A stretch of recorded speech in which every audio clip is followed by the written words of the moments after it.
नमस्कार, good evening. बहुत सारे लोग मैटरनिटी लीव के बारे में पूछ रहे थे। वैसे मैंने 2-3 वीडियो बहुत पहले बनाए थे मैटरनिटी लीव से, फिर भी लोगों को कन्फ्यूजन्स हैं क्योंकि ईएमआरएस में रिसेंटली ये देखा गया है कि जिन भी महिलाओं को मैटरनिटी लीव दी गई है अभी, उनको वो विदाउट पेमेंट के दी गई है। मतलब जितने दिन की उन्होंने मैटरनिटी लीव ली है तो उनकी सैलरी नहीं दी जाएगी, नहीं दी गई है। मतलब जिन लोगों ने अवेल कर ली है उनको नहीं दी गई है, और जो अभी हैं मैटरनिटी लीव पे उनको प्रिंसिपल ने बोल रखा है कि सैलरी नहीं मिलेगी। मैं कई बार आप लोगों को बता चुका हूँ कि मैटरनिटी लीव फुल पेड होती है, उसमें ऐसा नहीं होता है कि आपकी सैलरी कटेगी। और एक क्वेश्चन है लोगों का कि क्या ये जो मैटरनिटी लीव पे अगर कोई है महिला, तो ये जो पीरियड है ये क्या सर्विस में काउंट होगा? यानी ऐसा तो नहीं मैटरनिटी लीव लेने से उनका इंक्रीमेंट सफ़र करेगा, तो ऐसा भी नहीं है। मैटरनिटी लीव जो है एलिजिबल है इंक्रीमेंट के लिए, ऐसा कुछ भी नहीं है। अब देख लेते हैं, इसमें तमाम बातें हैं जो आपके काम की है। जैसे सबसे पहला पॉइंट लिखा है एडमिसेबल टू मैरिड और अनमैरिड फीमेल एम्प्लॉयज़ ड्यूरिंग। मतलब ये मैरिड को भी एडमिसेबल हैं, अनमैरिड को भी एडमिसेबल हैं। उसमें कुछ कंडीशंस हैं, उनकी बात करी गई है कि सबसे पहले अगर कोई महिला प्रेग्नेंट है तो प्रेगनेंसी का रूल है 180 डेज़। आपको 180 दिन की छुट्टी मिल सकती है, किसमें? मैटरनिटी लीव में।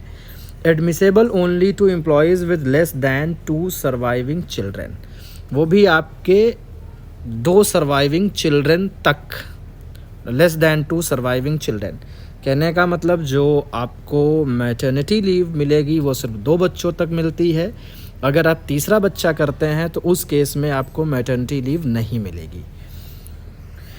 फिर और इसमें सर्वाइविंग चिल्ड्रन की बात करी गई। जैसे मान लो कई बार होता है किसी का, मान लो बच्चा हुआ, उसकी किसी कारणवश डेथ हो गई, तो तीसरे बच्चे पे भी एडमिसेबल है, लेकिन इसमें साफ साफ लिखा 2 सर्वाइविंग चिल्ड्रन की बात करी गई है। दूसरा, मैटरनिटी लीव आपको मिल जाती है मिसकैरेज या एबॉर्शन पे। जैसे इसमें कितने दिन की मिलेगी? Total of 45 days in the entire service excluding any such leave taken prior to 16/6/1994। यानी मिसकैरेज अगर आपका होता है, एबॉर्शन होता है, तो उसमें भी आपको 45 डेज़ की मैटरनिटी लीव आप ले सकते हैं। ये भी क्या है? Admissible irrespective of number of surviving children. Application should be supported by a certificate from a registered medical practitioner for NGOs and from AMA for GOs. कहने का मतलब अगर आपका मिसकैरेज या एबॉर्शन होता है तो उस केस में जो आपको 45 डेज़ की जो मैटरनिटी लीव मिलेगी, इसका है कि ये admissible irrespective of number of surviving children. इसमें ऐसा कुछ नहीं है कि 2 हो, 3 हो, 4 हो, मतलब कोई भी हो, अगर मिसकैरेज है तो उसमें मिलेगा। इसमें बच्चों का कोई ऐसा बाउंडेशन नहीं है।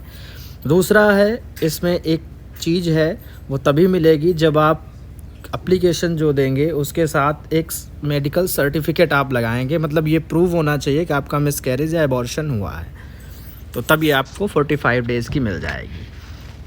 फिर जैसे इसमें लिखा है the leave is not debited to the leave account.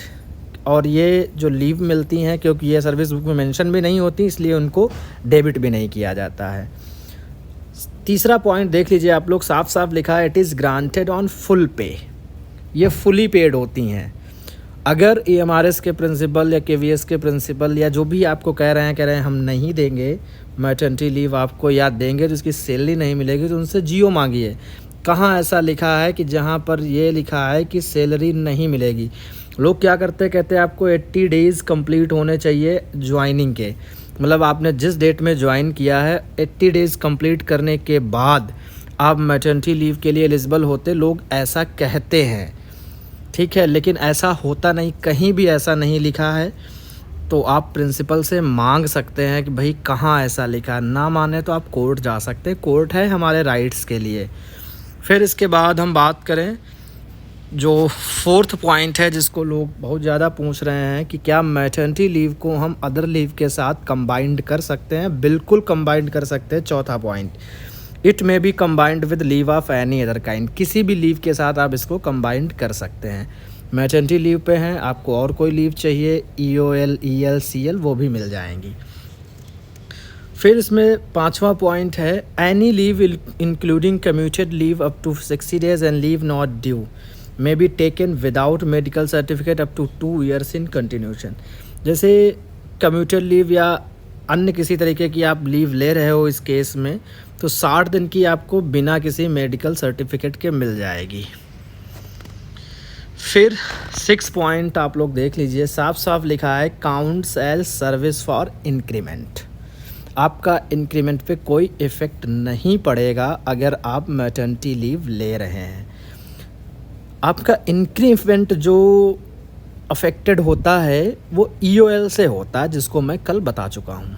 वो भी उसकी भी एक कंडीशन है कब अफेक्ट होगा, जब आप विदाउट मेडिकल ग्राउंड पे अगर EOL लेते हैं तब वो आपके इंक्रीमेंट को अफेक्ट करेगा। अदरवाइज़ अगर आप EOL भी अगर मेडिकल ग्राउंड पर ले रहे हैं वो as a service period count होगा और उससे आपका इंक्रीमेंट पे कोई इफेक्ट नहीं पड़ेगा। और मैटरनिटी लीव आपके counts as service for pension. ये रूल्स भी आगे दिए हुए हैं, तो आप इन रूल्स को डाल के सर्च कर सकते हैं। फिर है in the case of officials to whom the provisions of employees state insurance act apply, the leave salary will be reduced by the benefit admissible under the act of the corresponding period। जैसे इसमें लिखा है in the case of officials to whom the provisions of employees state insurance act apply, तो ये आपके में state insurance act apply नहीं होता है, तो इसलिए ये रूल आपके लिए नहीं है। Not admissible for 310 abortion. जैसे 310 एबॉर्शन का मतलब ज़बरदस्ती अगर आपने एबॉर्शन कराया है तो नहीं मिलेगी।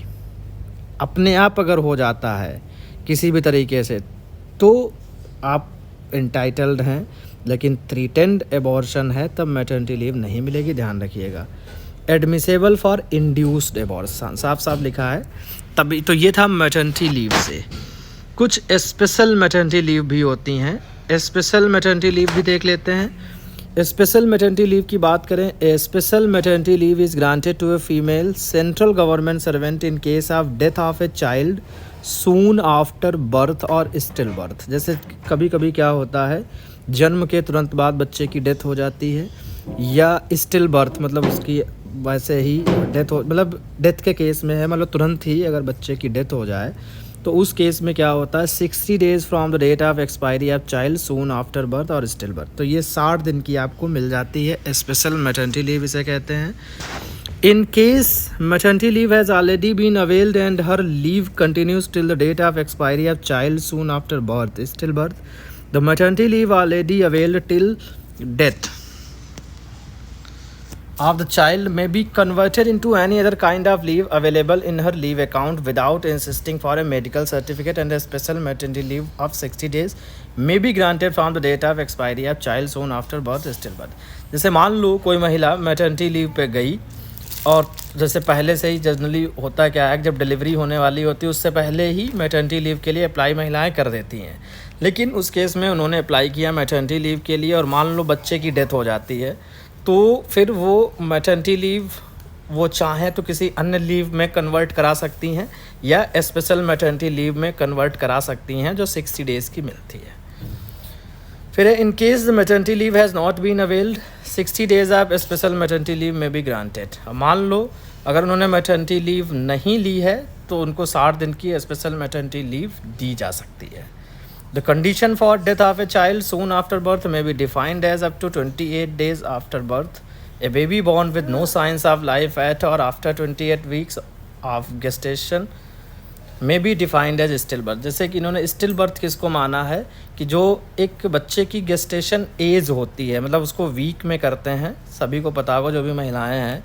तो अगर अंदर से मान लो 28 वीक हो जाते हैं, 28 वीक के बाद अगर कोई भी अल्ट्रासाउंड या कोई भी ऐसा मतलब जांच करी जाती है जिसमें ये पता चलता है कि बच्चे के मतलब वो उसकी डेथ हो चुकी है, तो उसको स्टिल बर्थ माना जाता है। Eligibility admissible only to a female central government servant with less than 2 surviving children for child delivery only in an authorised hospital.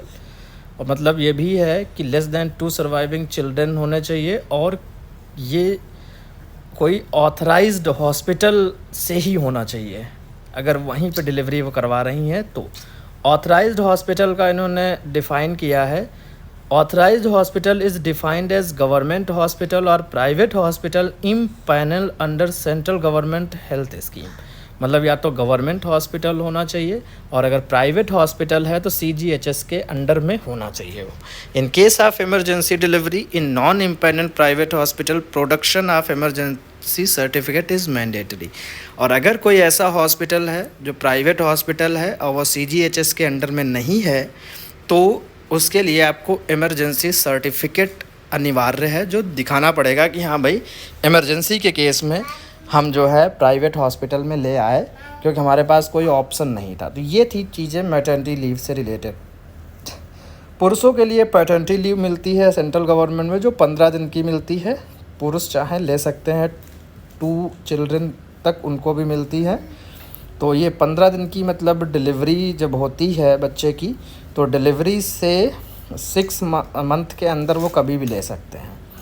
तो ये थी बातें मैटरनिटी लीव की। तो इससे बिल्कुल क्लियर होता है कि मैटरनिटी लीव फुली पेड होती हैं। इससे आपका इंक्रीमेंट सफ़र नहीं करता है, ये आपका पीरियड सर्विस पीरियड में काउंट होता है।